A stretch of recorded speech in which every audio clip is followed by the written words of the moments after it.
Hey guys, welcome back to my channel. I'm Emily if you're new here. Today's gonna be a different kind of video.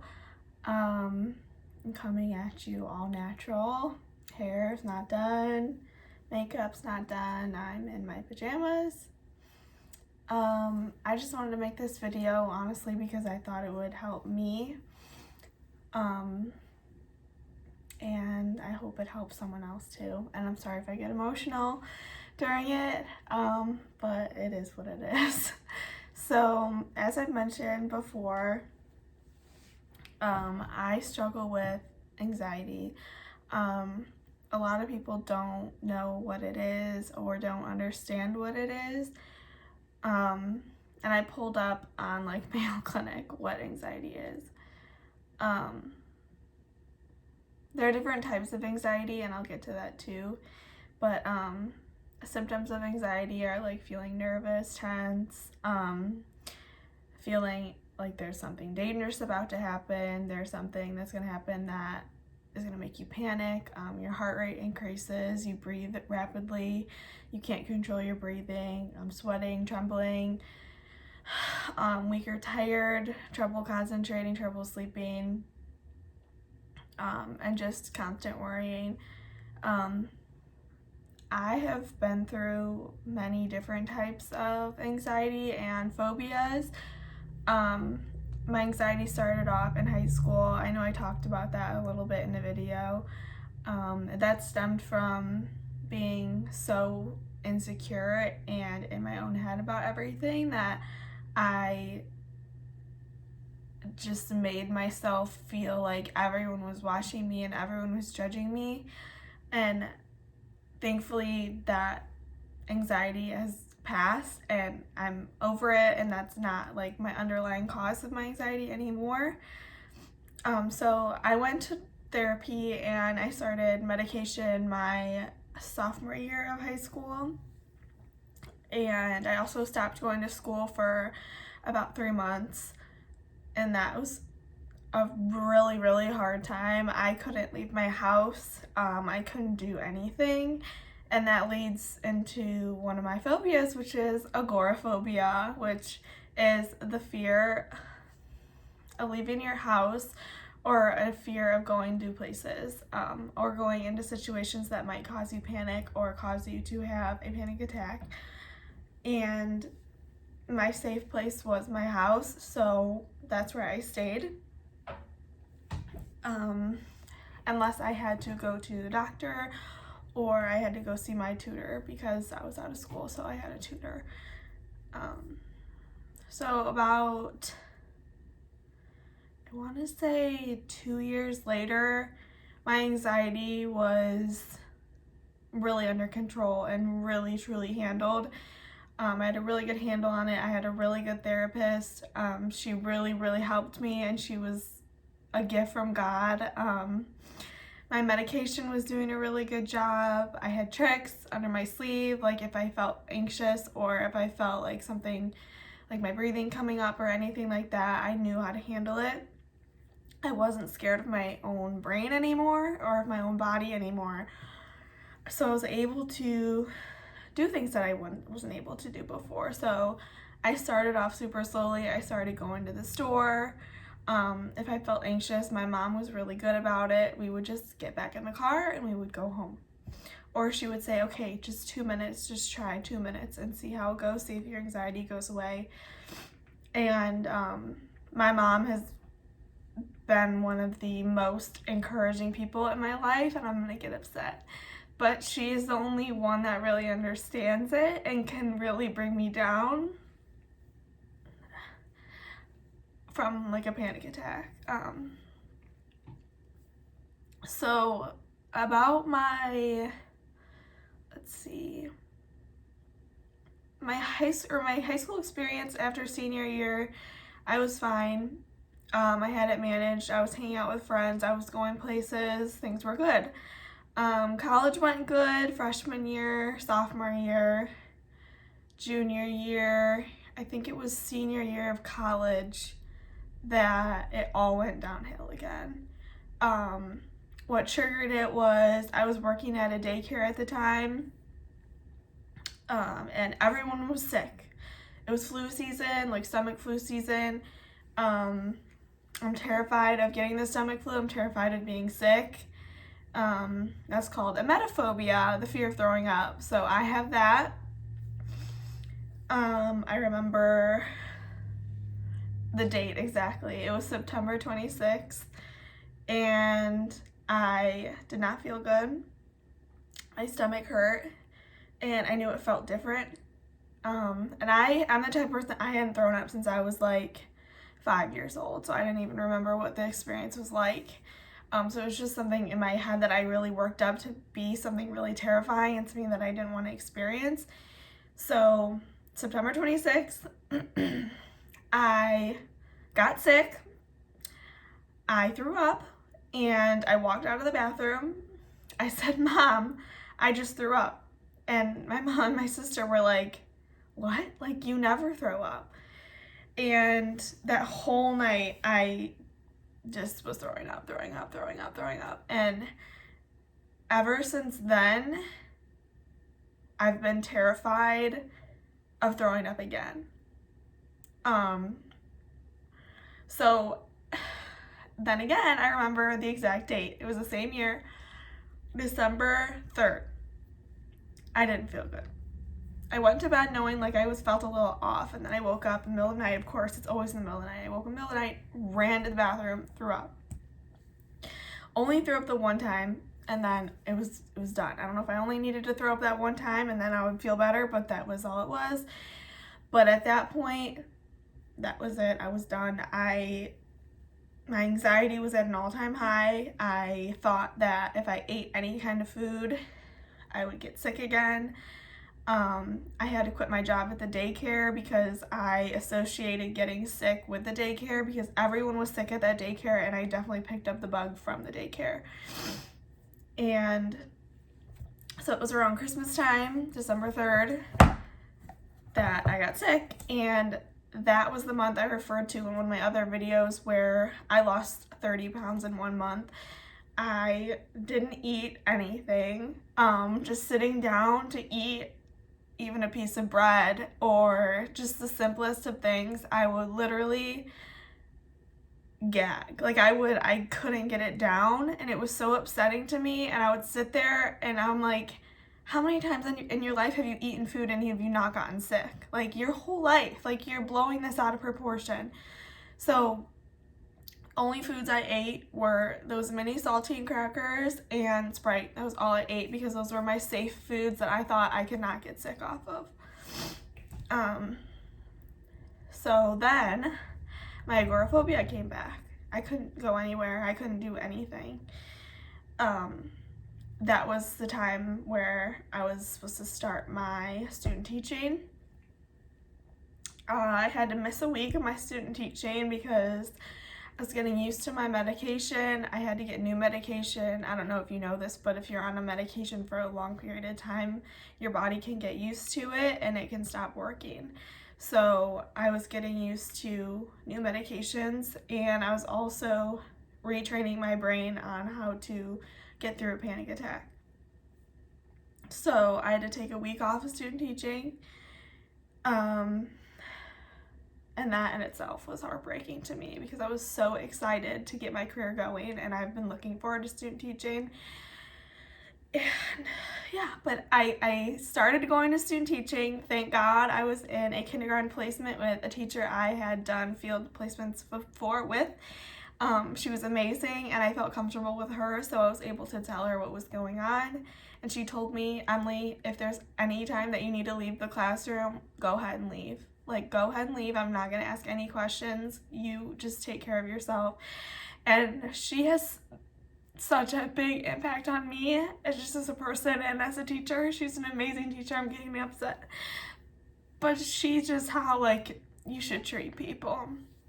She didn't ask me any questions. She just wanted to make sure that I was okay. So I got through my student teaching. It was really, really hard because you're there all day long. And again, I would really eat minimally. I wouldn't eat much. I would eat my like little safe foods. Like I was slowly incorporating like little things like the little Cliff peanut butter bars, or like a banana, water. What else did I eat? Like peanuts. I had to get protein somehow. I became a vegetarian because I was convinced that meat would make me sick. Like if it ever had salmonella, I would get sick. So still to this day, I don't eat meat. So that leads up to, let's see, I finished my student teaching in May, and then I also graduated in May from college. And my grandparents had flown in, and they were here to see me graduate, and that was one of my dreams, to have them here and experience this huge moment in my life with me. And I woke up that morning and I knew that I couldn't go to my graduation ceremony. I just knew all the people there, all the eyes I would feel on me. I was scared that I would get sick. Why? I don't know. It wasn't like I had a virus, but just when you have anxiety, you have irrational thoughts and irrational ideas in your mind that you convince yourself that are real. So I didn't end up going to my graduation ceremony. To this day, I regret it, and it's just upsetting that I couldn't walk with my class that I was with for 2 years and that I learned alongside for 2 years. So yeah, that was upsetting. And then after that, I was doing a lot better. I got a job at a preschool over the summer after my graduation, and it was just a couple hours a day in the morning, and it was great. It was a great job. It was a lot of fun, and I still had my fears and everything, but I feel like they were somewhat under control since I was out going to my job every single day. I did not call off one day. I was so excited and proud of myself. And then after that summer brings us to the beginning of the 2019-2020 school year, which is this past school year. I got my first job teaching at a elementary school, and I taught preschool. And I know you're probably thinking, why the heck would you go into a preschool job or a teaching job if you have a fear of throwing up? Like, these kids throw up all the time. Like, they're little germ balls. Like, preschoolers are full of germs. And again, I was blessed to have a TA who supported me and understood me and didn't judge me for my irrational and some people think stupid fear. She knew about it from basically the first day I started. I told her I had anxiety, and she handled it well. Like, it's my second mom. We joke like that she's my mom at school. She really is. So my biggest fear about starting my job was flu season at school. You know, everybody gets sick going back to school, and especially around like November through like March is like stomach flu season. And luckily, I only had one kid the entire year throw up. It wasn't in my classroom. It was in the hallway when they were packing up to go home. And he just threw up, and I didn't even notice. And my TA said, Miss A, I can't say his name, but so-and-so just threw up, or he's throwing up. And my heart dropped. I started getting nauseous, and I said, okay, like, I am gonna take the kids to buses. And my TA handled the child that was throwing up because she knew that I would have a complete and utter panic attack if I had to stay there with the child throwing up. And don't get me wrong, I am so caring. I am very maternal with my kids, but this is just another level for me. I couldn't do it, and she knew it, and thank God for her being there, because that stuff does not bother her. She used to be a nurse or something of that sort, so nothing of like that really bothers her or freaks her out. So once all the kids had gone home, everything was fine. I was with my TA. We were in the bathroom. I'm in tears, and I'm like, I'm gonna get sick. Like, he was sick, I was with him, I was asking him if he was feeling okay because I could tell he didn't feel good. I'm like, I definitely have his germs, like, I'm gonna get sick. And she was with me in the bathroom and she's like, wash your hands, don't touch your face, and scrub your hands. I'm in there scrubbing my hands in tears, and then we go back to our room and she starts eating chocolate right after this child is like profusely vomiting right by her. I'm like, how are you eating right now? Like, I'm not gonna eat for like 2 days after this. And she's like, oh girl, like, that doesn't bother me at all. And I'm like, oh my god, like, I wish I was like you, like, come on. And so to this day, that's still my phobia, is getting sick, and especially getting sick in front of other people. I'm fine if I'm by myself. When I feel like I'm gonna get sick, I don't care. I just don't want anyone to be around. I don't want anyone to see me like that. I don't want anyone to worry about me or hear me get sick, anything about that, no. And it's affected a lot of my relationships. I'm gonna get emotional again. Like, my friends will ask me to go out with them or have a wine night with them or just go out to eat with them, and some days I'm really, really good and I'm like, yes, like, I'd love to do that, and like, my anxiety is still, and it's fine. Other days, like, if I make plans for 8 or 9 o'clock at night, I will sit around all day long and worry about what can go wrong, like, at those plans or with my friends. I'll worry and worry and worry and worry. And I'll worry so much that I will get my stomach all jumbled and it'll hurt. And then I'll go to my mom and I'll be like, Mom, I'm sick. Like, I'm sick, my stomach hurts. And I'm like, check my head, like, do I have a fever? And all of this is completely irrational. Like, I'm not sick. It's all in my head and I'm making myself think that. And that's a lot of what anxiety is fear, and fearing things that aren't really rational. And it's all in your head and you work it up so much in your head. So any of my friends are watching this. That's why I cancel plans a lot.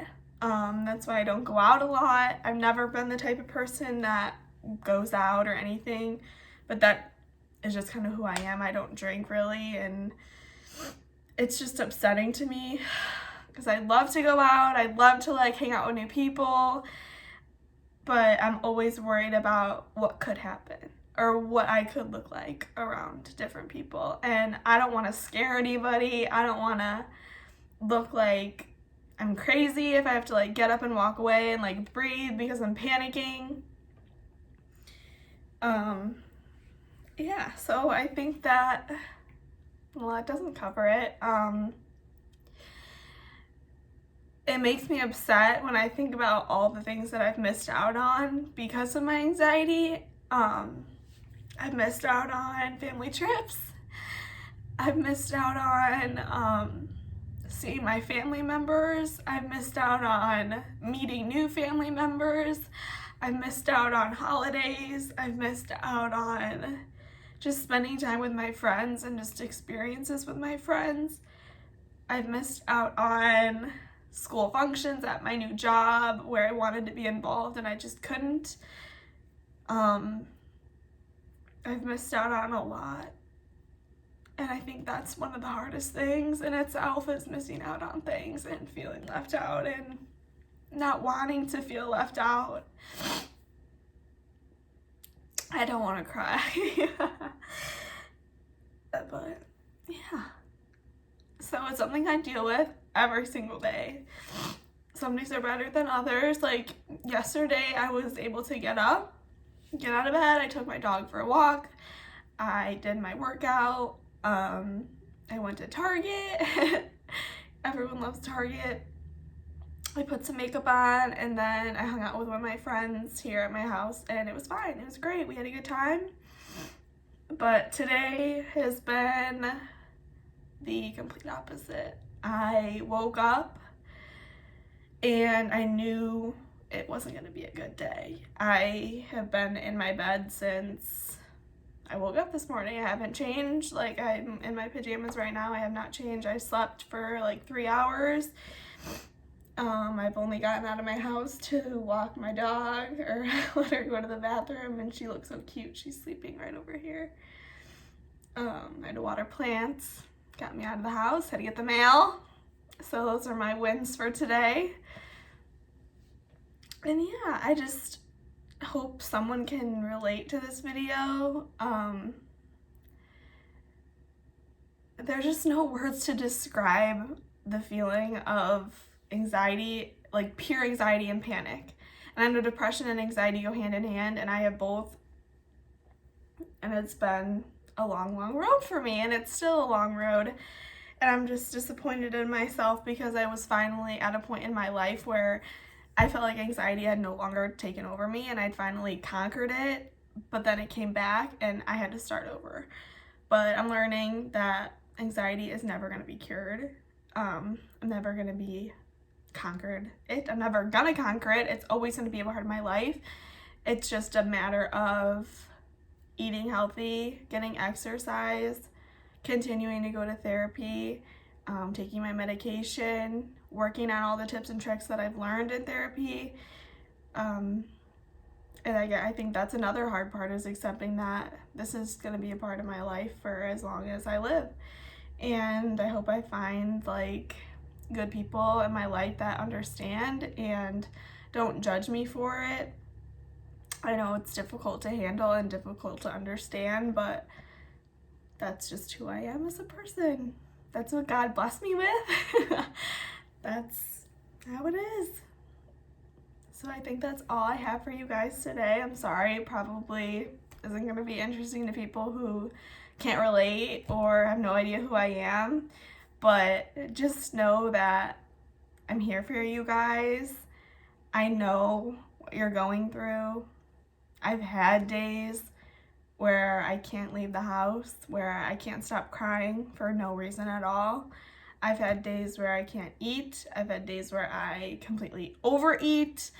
I've had days where I literally think that I'm sick and I cry and cry and cry until I make myself sick. And yeah, so if you guys need anything, I'm always here. Reach out to me. Love you all. I will see you in my next video.